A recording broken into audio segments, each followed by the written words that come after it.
Hi everyone! Today we're going to talk about diphtheria, a serious bacterial infection that can affect your throat and respiratory system. It's important to understand how it spreads, what symptoms to watch for, and how to protect yourself and your loved ones. So, what is diphtheria?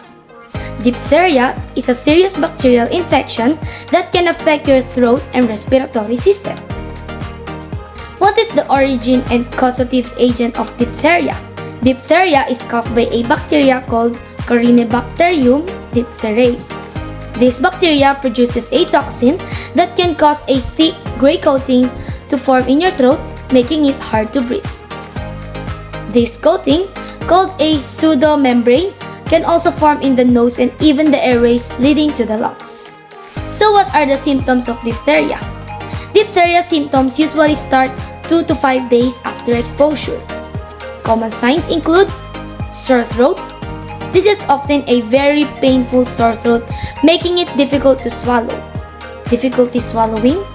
Pain and discomfort when trying to swallow, making eating and drinking a challenge. Cough. A persistent cough, often dry and hacking, can be a symptom of diphtheria. Swollen neck glands. The lymph nodes in the neck can become swollen and tender. And a gray coating in back of the throat. This is the pseudomembrane, which can be thick and grayish white. In other symptoms, diphtheria can also cause fever, fatigue, headache, and a runny nose. So how diphtheria spreads? Diphtheria spreads through respiratory droplets, like when someone with the infection coughs or sneezes. These droplets can travel through the air and can be inhaled by others.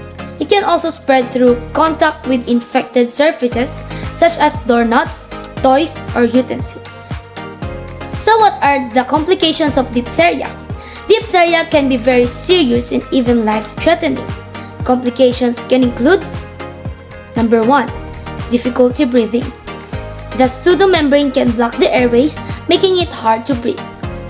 Number 2. Heart problems. The toxin can damage the heart muscle, leading to heart failure. Number 3. Nerve damage.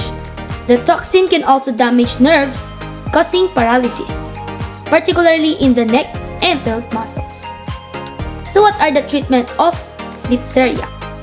Suspecting diphtheria requires immediate medical attention.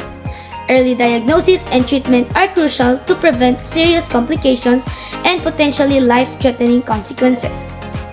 Treatment typically involves antibiotics. These medications are the first line of defense, targeting and eliminating the bacteria, preventing the infection's spread. Antitoxin.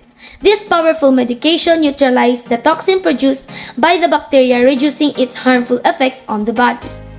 Supportive care. This may include oxygen therapy to relieve breathing difficulties, fluids to prevent dehydration, and close monitoring for complications. So, what are the prevention of diphtheria? The best way to prevent diphtheria is with vaccination. The DTaP vaccine protects against diphtheria, tetanus, and pertussis. It's given to children in a series of shots starting at 2 months old. The DTaP vaccine is highly effective in preventing diphtheria, and it's one of the most important vaccines for children. What are the other ways to protect yourself? First, washing your hands frequently. Wash your hands thoroughly with soap and water, especially after being in public places or coming into contact with someone who is sick. Covering your mouth when you cough or sneeze. Use a tissue or cuff into your elbow to prevent spreading germs. Staying home when you're sick. This helps to prevent the spread of infection to others. For conclusion, diphtheria is a serious infection, but it's preventable with vaccination. By understanding its causes, symptoms, and treatment, we can protect ourselves and our loved ones. Vaccination is essential for preventing diphtheria. Talk to your doctor about getting vaccinated and taking steps to protect yourself and your loved ones.